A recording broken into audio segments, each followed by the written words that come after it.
Vladimir Putin with Donald Trump on Friday. So we'll keep an eye on all of that. I'm not going to spend a lot of time on it. When it happens, we'll get it to you live. I'm sure the Vince Show will do the same thing if it comes. And Trump has the microphone.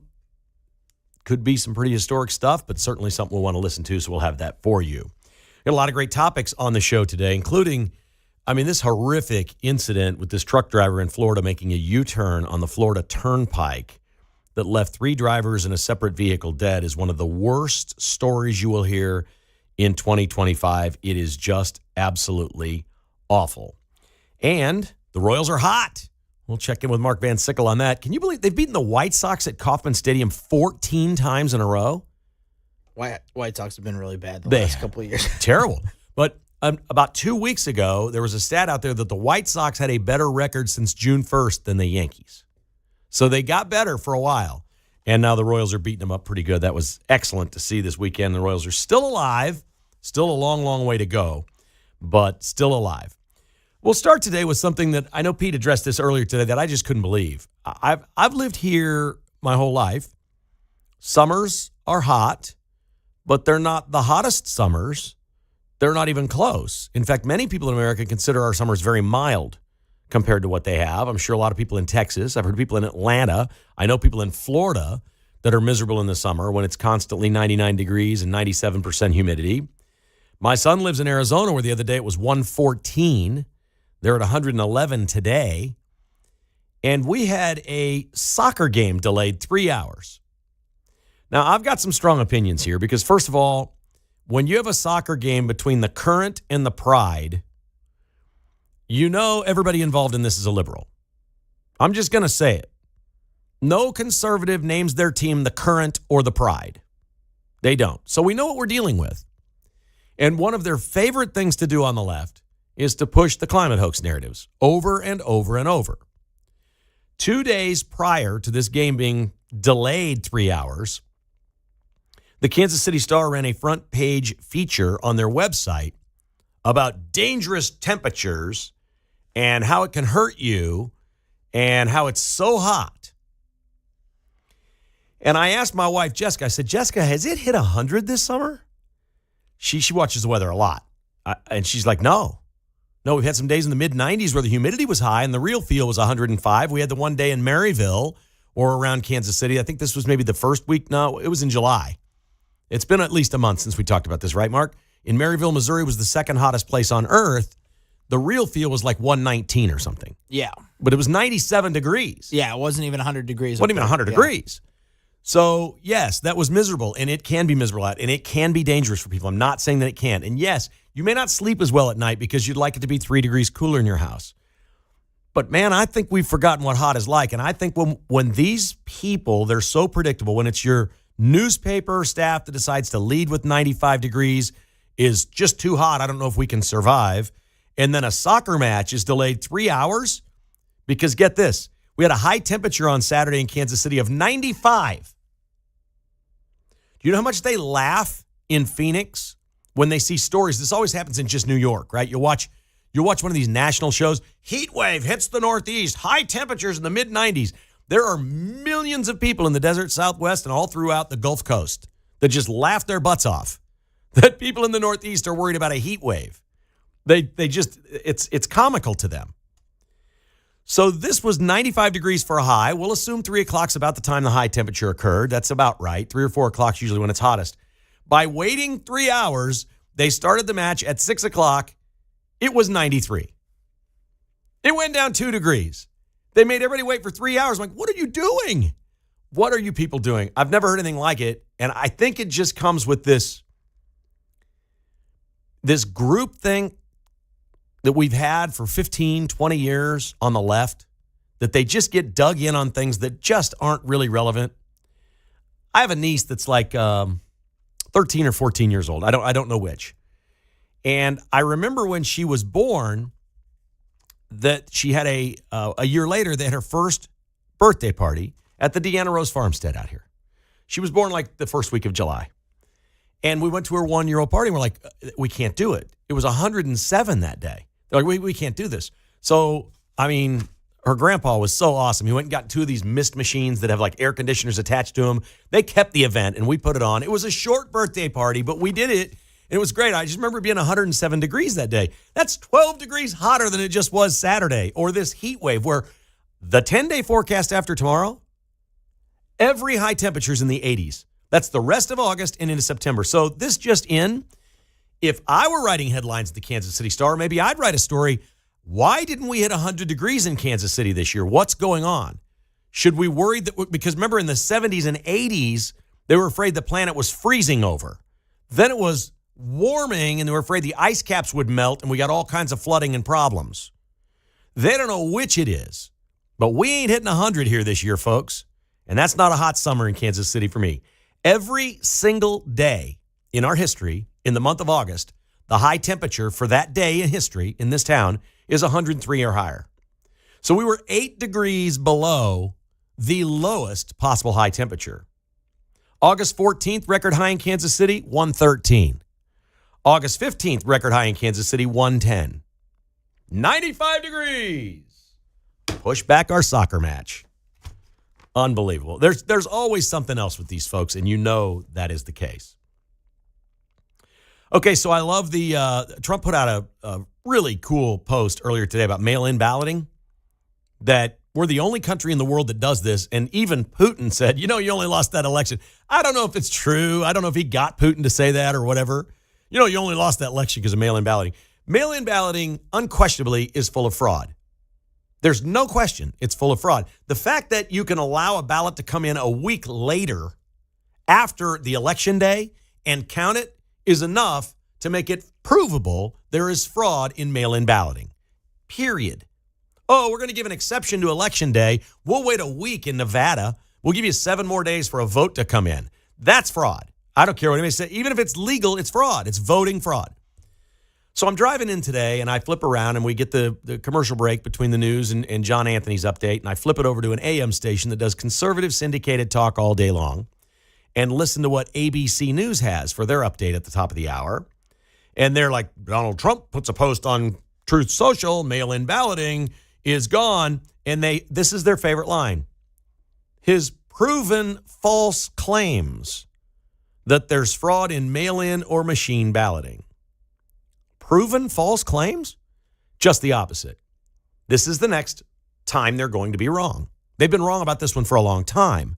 But this is no different than, we got to go back to Russia, Russia, Russia. And all the different things that the media, they all just repeat each other and say this provably false claims that mail-in.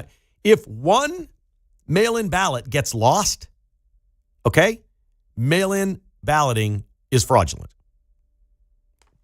Fact. Just one vote. If one ballot is compromised, it's fraudulent, technically. To say it's proven that these are false claims is just outrageous. They're going to be so wrong on this one. Trump's going to be right. They're going to have statistics all over the place because they have control now. Just like they found burn bags of Russia, Russia, Russia evidence, they're going to find all the mail-in fraud. It's coming out. Now, what we do about it, I don't know. I've heard some people say this is a terrible idea. It wouldn't be good for Republicans, but I still think we really only vote for 3 things in D.C. Really, that's all we vote. We vote for a representative in the House, 2 senators, and a president, vice president ticket. That's pretty much it. Why we don't separate those on a separate ballot and federalize it, make sure it's a very simple thing. You can't clutter this up. One year, Arizona had a 21-page ballot that got in the way of all these other things. No. Let's just simplify it. Let's make it simple for people. And some people, that might be the only thing they vote for. They might not vote in their local elections. But I think the ramifications for local elections would be awesome because then they're separated and people would pay attention to the local elections and not just go in there blindly when the president's running and vote for somebody with a cool name and they don't know who they're voting for. I think it might actually be good for local and state elections as well if they were separated out. But I love the fact that he's pushing on this, and he's going to stay on it. Trump posted that he's going to, quote, fight like hell to do this because we're the only country in the world that allows it. And he believes this is where he's got to be careful, that the individual states are an agent of the federal government to tabulate the results. He basically says the states work for us, and he may be right on the presidential side, but the states run their own election, and that ballot is full of all kinds of state elections, county, and local. So unless you're going to separate them out, I'm really hesitant to start saying as a federal government that the states work for the federal government. I don't think that should be the case. I think the federal government works for the people of the United States, and I think the states should be allowed to mostly do what they want when it's not just simply involving the United States of America. So I think he needs to be careful on that line. That sounded a lot like a Democrat.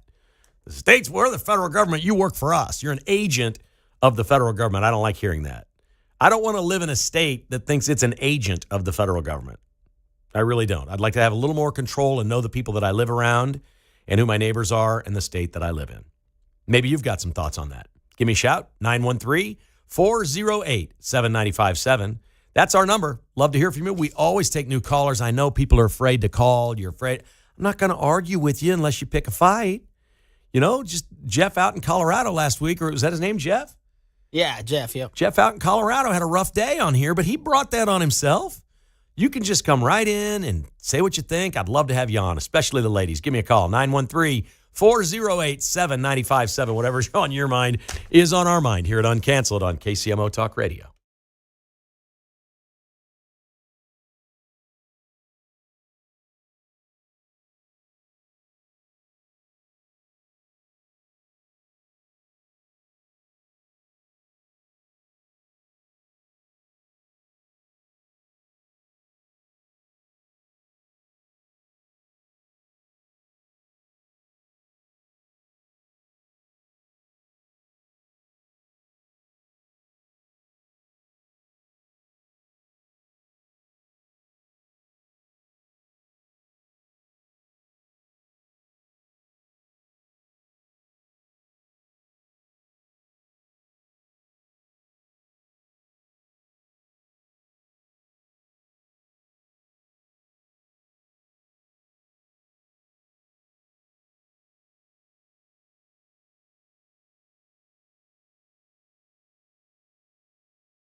Call Kevin Kietzman, 913-408-7957. Now on 95.7 FM.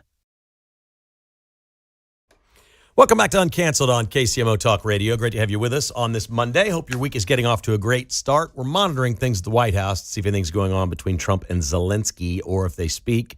If and when that happens, you'll hear it right here on KCMO Talk Radio, likely anytime during the day, as we're pretty sure the Vince Show will be cutting into that as well. All right, to the phones we go, and we start today with Fenny in Overland Park. Hi, Fenny. How are you today? Hey, Kevin, long time. Doing good. All right. Hey, I got three things on the temperature. Back in the late 60s, early 70s, high school football camp started on August 15th every year. And we started out the first 10 days with 3-day practices. And then Boy Scout camp, 109 degrees, 10 days in a row. It didn't matter. There was open swim, though. And then the third thing is drive a school bus now. And no air conditioning. Well, I don't disagree with anything you said. I will say this, though. I defend the practices today, the way they treat football players when it's hot. There was a time, and I think what you're describing is, if players weren't throwing up on the field, the coaches did not think you were working hard enough. And if you weren't working well enough, they would punish you by not giving you enough water.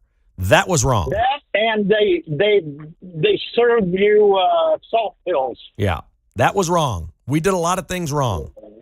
I'm telling you, I'm lucky to be alive. You made it, Fenny. Good We work. did the Oklahoma drill. Yes, the Oklahoma drill. Now they have moms out there tackling their kids. Have you seen this? Oh, good Lord. Stop it. No, I'm serious. I think it's actually cool as heck. It's like the first day of camp. They invite the moms to put pads and a helmet on, and they stand your son up, and then there's pads behind the son. It looks like a mattress laying on the ground, and the mom just gets to come up Lord. and hit their son and tackle him one time. It's fun for team building. I think it's cool. Oh, man, I need to see that on YouTube. There's some big mamas out there. I'm telling you, I've seen them. There's some big ladies out there knocking those 14-year-old boys down pretty hard. Oh, I can imagine. Yeah, right. Johnny did something wrong at home. She wants a piece of flesh, man. She's coming after him out there on the football field. I love it. Hey, they need to bring back the Sisters of Charity then. Yeah, good enough. The Nels can they could do a Tommy John pick off his second with an eraser that would just knock you out of your chair. Yes, sir. Thank you, Fenny. I know. You're awesome. Oh, goodness. Yeah, they're not letting the dads do it. They're letting the moms do it, which I think is actually pretty cool. Here is Jared in Westwood on KCMO. Hi, Jared. If a male athlete game of football or baseball or even soccer were delayed for 3 hours, supposedly for weather, the question wouldn't be, why? What's the weather? What temperature is it? The question would be, what's wrong with these athletes? Now, I'm not saying it was a good or bad thing or right or wrong for them to delay their game for 3 hours, but I think this is an admission that women athletes are not the same as male athletes. Well, that's a very strong take. I don't think I agree with that. I don't think that's what they were saying at all. I don't think it's an admission. That's just me, and I respect your opinion. I understand where you're coming from. Would a man's game? Tell me one man's game that's I gave you my opinion. I think temperature. these liberals were looking for a reason to say the planet's heating up. I think they were trying to protect their players, and I don't blame them. I don't. For that, they didn't protect them at all. No man sport would ever be delayed. Instead of 95, they played when it was 93. So they didn't protect them at all. If that was the goal, they did not succeed. They failed miserably. If they really wanted to do that, they would have waited until midnight to start the thing when it was maybe like 85 degrees. Well, all right, thanks for the call. I do respect what you're saying. I don't think that's what they were thinking. If they were, that's pretty bad. I mean, they're in women's sports. If they think women are inferior or can't handle it and men can, I don't think that that's what the management of the team was thinking. I think they were thinking it's too hot to play, but these are people that run around always thinking it's too hot or too cold and the world's going to fall apart. Yeah. Sporting KC, to this guy's point, every time there's been a high heat day, they just have more water breaks. They haven't delayed the game. So I don't think it's because they were women. I don't either. I think they made a really dumb decision. Yeah. And I think Look, I don't think they said, oh, hey, let's delay this game and get people talking about climate change. I don't think that was it. I think they're wired to think that way, that this world is dangerous. We're eventually all going to die because we're evil. When that's what you have in your head, when you're a committed liberal and you believe that man is ruining the planet and we are all going to die because Al Gore said we were done by 2020. Thank God we're still here, and so is he. But if that's the way you're wired to think, you're coming into something like a 95-degree day going, we shouldn't be out here playing. This is the planet is so dangerous these days. We can't do this. It's the way they're wired. It was not an outward thing. I'm not saying they had a meeting and said, oh, let's claim global warming. No, that wasn't it. When you're liberal, and that's what your sport is, and everybody running it is liberal, and all your players and everybody around them, all your fans, it's the way you're wired. You're scared. You're scared of viruses. You're scared of everything. Liberals are terrified. They're afraid of everything, including 95 degrees, which is just insane to me. Here's John on KCMO. Hi, John. Hey, Kevin, how you doing? Great, thank you. I had a question for you. Sure. What are your thoughts on an electoral college type system for gubernatorial races in states? Well, I've never thought about it. Elections. First time anybody's asked me, I think you'd win in Kansas and Missouri. That'd be pretty easy. But Yeah, I just don't understand why states don't have that, to where a candidate has to win majority of counties. well, if you set everything up by county, we'd have one party. That'd be that. I mean, the Republicans would own everything. Yeah. Like even California and New York. I think Republicans win more counties in those states than Democrats. So that's not going to happen. I don't see how they can change it that. I think the call was his thought process was, how do we get a Republican governor in Kansas? Laura Kelly won twice. Well, how about this? How about no more crappy candidates for governor for the Republicans? I'm like really bad, crappy candidates with baggage. Bad idea. Let's get somebody good. And it wouldn't kill you to run it when the presidential election happens, would it? Instead of the off year where turnout is low? The reason there's a Democrat governor in Kansas is Republicans don't turn out in off year elections. We need to get off our butt, look in the mirror, don't blame the Democrats, go vote even if Trump isn't on the ballot. That's the key. Uncanceled continues on KCMO.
If it's happening in KCMO, it's on KCMO 95.7 FM. Here's Kevin Kietzman. Thank you, Voice in the Sky. Appreciate that. Do we know who that is, by the way? He's not in-house here, is he? No. The voice guy? I've heard his name, but he's not local. He's elsewhere. Yeah. He's the man with the microphone. Thank you, buddy. Appreciate that. It was interesting listening to Ty Masterson earlier today with Pete Mundo, the president of the Kansas Senate. And he's having an event tomorrow at Hayward's Barbecue. Is it tomorrow? Hayward's Barbecue tomorrow, 11:30, for small business. It's pretty cool what he's doing there. He's also running for governor. And he's not the first person, I believe, on the record, and this was on Monday in the morning today, the first Kansas official to say that they believe both teams are going to be coming to Kansas publicly. He said, in fact, I'm not a betting man, but if I were, I'd bet on it. And then later he said, you know what, I just would go ahead. I'm going to go ahead and bet on it, that the Royals and the Chiefs are coming to Kansas. The reason I bring this up is a week ago, I got a phone call from somebody I've known for 25 years. They're in the know. They know a lot of people in the political and legal world in the state of Missouri. And he gave me an unbelievable amount of information that the Royals and Chiefs were dead in Missouri and going to Kansas. I did not report this on KCMO or my podcast. I largely kept it to myself. I shared some of it with Pete, and I'll explain why, because I did do what is called a patron podcast. I have some people that are patrons of my podcast. We do a newsletter, and I do special podcasts, and they pay me $5.99 a month or whatever to sign up and get the premium content. And I did tell the entire story there. And I prefaced it all by saying I'm not reporting this. I'm not confirming that I heard this person say that, and I'm not telling you who the person is that said it. I'm telling you I had a conversation with somebody that I know to have been forthright with me and accurate with everything he's told me for 25 years when it comes to Missouri politics and as it pertains to sports. And he said he's got a very good friend that was essentially in the was part of the team in Jeff City with Governor Kehoe that was working with the Chiefs and Royals to get them to stay in Missouri. A key player. And this person had called the person that I spoke to and was just losing their mind. So upset, screaming, hollering loud that it's over. It's dead. It's done. That was a week ago. I then made a follow-up conversation to somebody in the Kansas legislature who wouldn't comment on the record. And I said, well, here's what I'm hearing from Missouri, that somebody close to the governor believes that talks have broken off with Missouri and it's over in Missouri for both teams. And this person in the Kansas legislature said, I've heard the same thing. I said, how long have you heard it? He said, about 3 weeks I've been hearing that. This is a person who's not involved in Kansas in the stadium part. It's not like a major issue or whatever, but it's been speaking with other people in the legislature the last 3 weeks in Kansas that they believe they have both teams. And there's people out there beneath the surface that believe in Missouri both teams are gone. Now, nothing's been announced, nothing's been signed, anything can change, which is why yours truly didn't come on a week ago and say, I'm reporting both teams are going to Kansas. But I've tweeted a couple times about it. If I'm betting all over it. And there is all kinds of embers being stoked on 119th and null for the Royals. And the stat that jumped out at me, and I'll just repeat this for you, the one that jumped out, this was the person that I know very well, who said, the friend that believes that they're gone in Missouri told me the Royals looked them right in the eye and said, we know every single fan that comes in our ballpark and where they're from because there's no paper tickets anymore. They know every zip code, every person, they know where. And they said of people that go to Kauffman Stadium 5 times a year or more, 80% of them live within 5 miles of 119th and Null. These are also the people that have the most expensive seats and the suites and the businesses. Now, I don't know what kind of crap show it's going to be if they build a ballpark there with traffic, or how much homeowners are going to feel completely ripped off and mad that potentially their home values could go down. People don't really like buying houses next to a 3-level stadium with lights on top of it. I live in Western Lenexa, and the house that I was in for 20-some years set up kind of on a hill, and we were facing the west. When I first moved in, we could see the lights at Smiley's par 3 golf course and driving range. It was pretty far off, but they were there. It's a mile or two away, but I could see them. You can occasionally hear some noise or some different things. Lenexa eventually told them they had to take those lights down because enough people complained. Smiley's no longer has those lights. I can't even imagine a triple-decker stadium with lights at 119th and Knoll right in the middle of all this where all these people live and have houses. But the Royals are looking at the money. I've consistently said one thing about the stadium issue, and I've said this for almost 4 years now, long before I was on the airwaves here, but on my podcast, I've said no owner in baseball and no owner in football has ever turned down 70% of a brand new stadium for free. Nobody's ever turned that down. Now, maybe Missouri could have got to 80% or 70%, which they didn't get there. They haven't gotten there. But if all of this juice around this, and Ty Masterson, which is my point today, the president of the Kansas Senate today said he believes, this is the headline of the day. Ty Masterson, the president of the Senate, couldn't have said it more plainly. It's close to a done deal. Bet on this. Both teams will be in Kansas. The president of the Kansas Senate said it to Pete Mundo today. Bet on it. Bank it. It's not signed, it's not done, but take it to the bank. It's happening.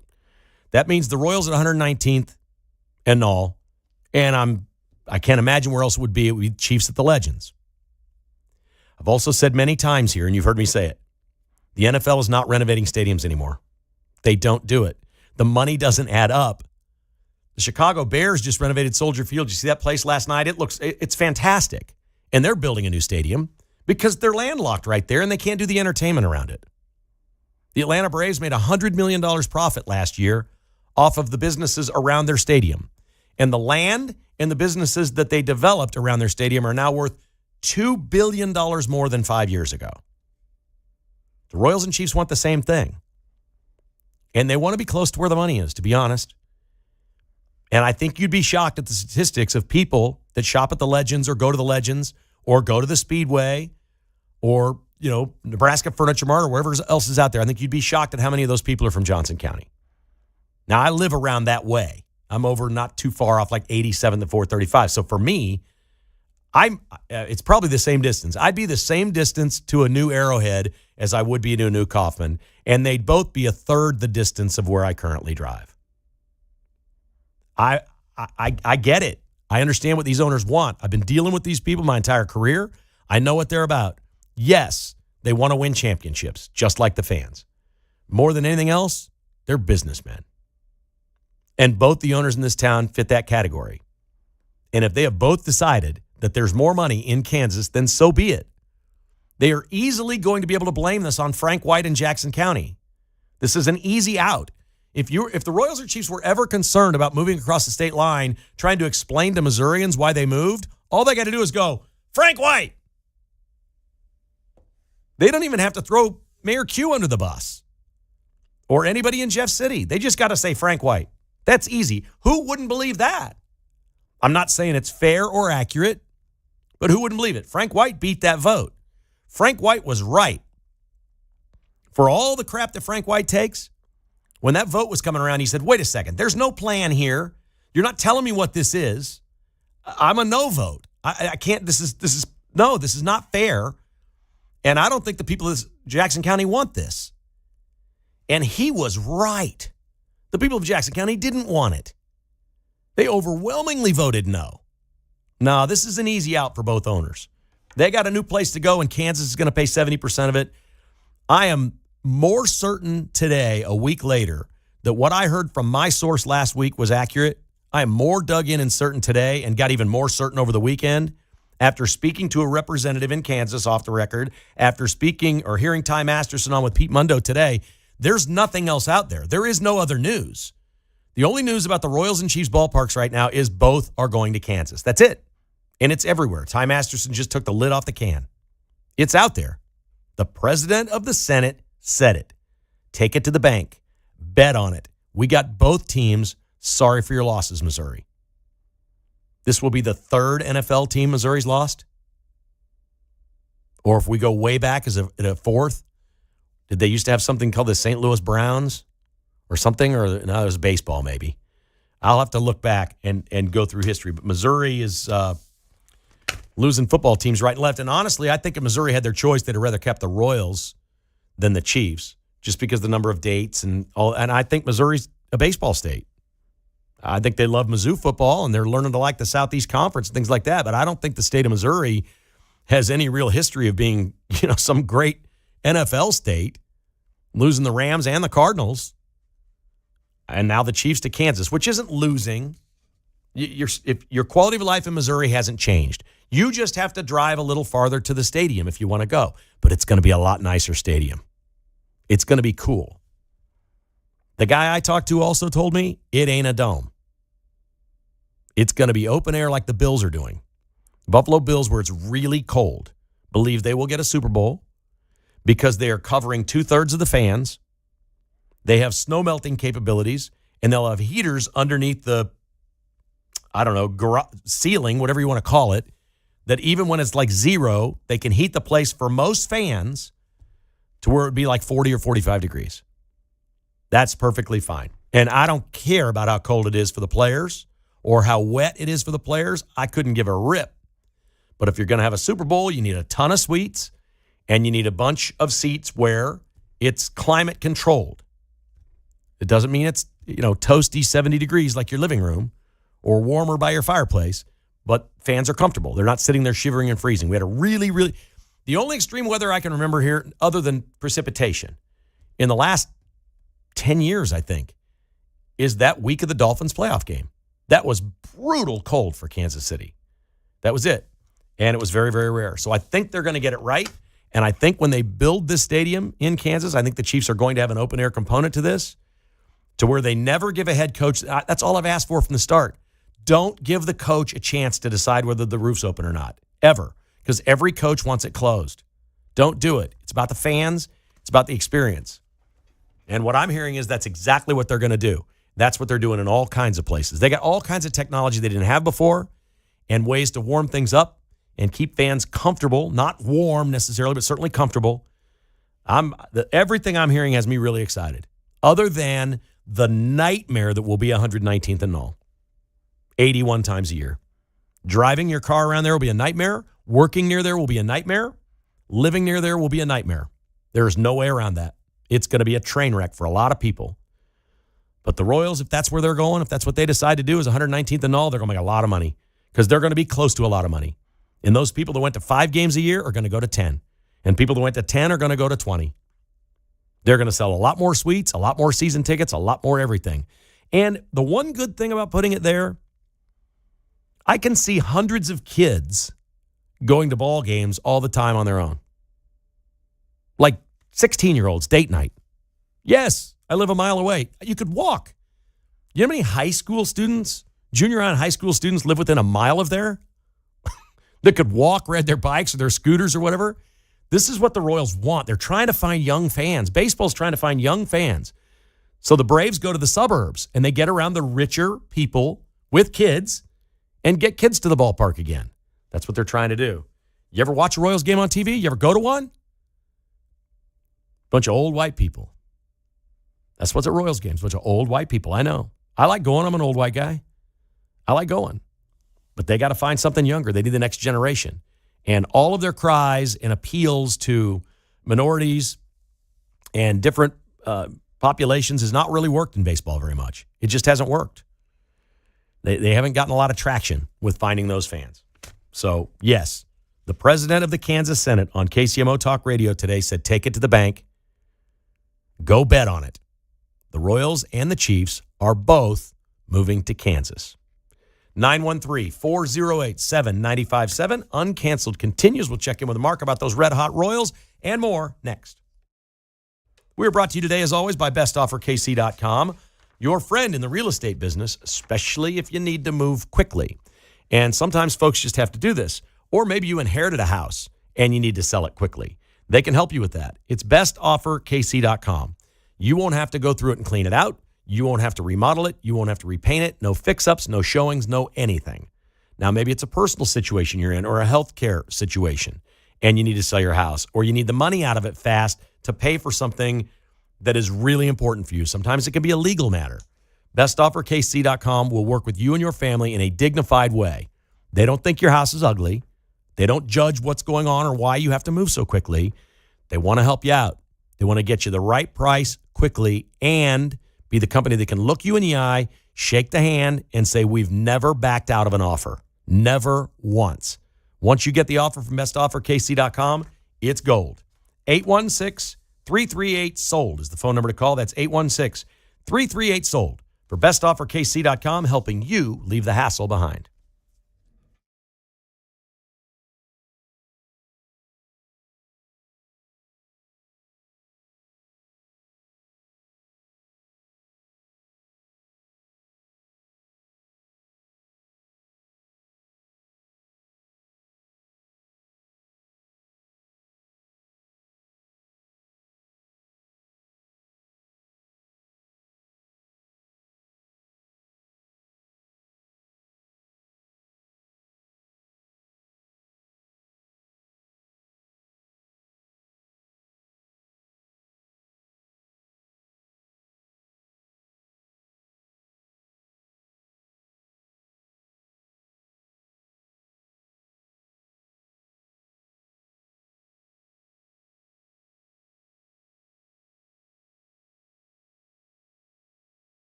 You're listening to Kevin Kietzman Uncanceled on KCMO Talk Radio 95.7 FM.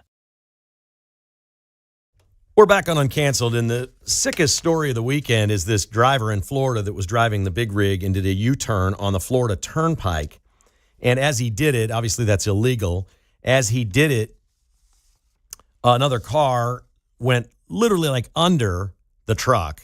And I believe the drivers and his two passengers were decapitated. They were killed instantly. This is just horrific. The driver of the truck's name was Harjinder Singh. He's an illegal alien that was given a CDL license in California.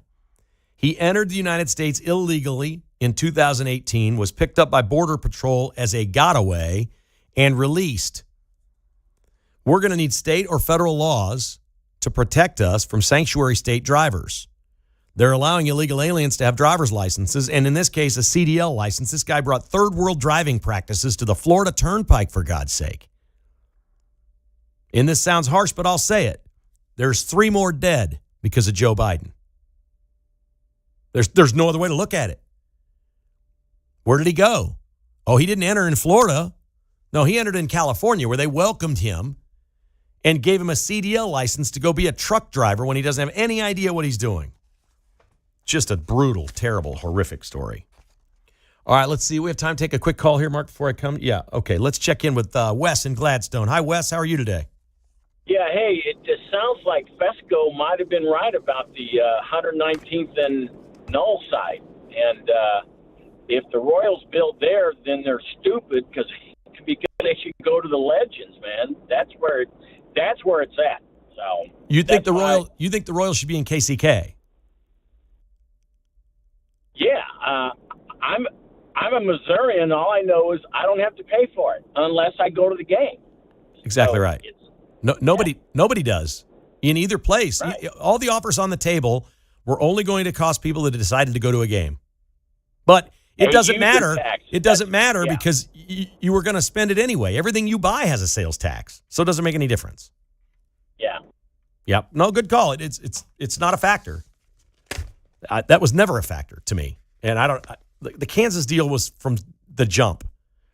The difference in a $2 billion stadium, okay, is what we say it was $400 million more in Kansas than Missouri.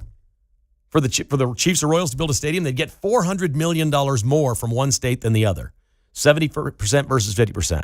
Well, what owner's going to turn down the $400 more million? The answer's none. I think we're going to look back on all this and go, wow, this just was sitting there. It was just sitting there. What say you, Mark Van Sickle? What would you do if there was a Royals stadium at 119th and Mall? Would you go to more games? I'd probably go to more games just because it's closer to me. Yeah. And closer to work. You know, if there's a 1 o'clock game, just head out after work, go to a game. We can't quite walk there from here, can we? Not quite, but close. We'll get some e-bikes, baby, and go down the sidewalks because you won't be able to get around the cars. True.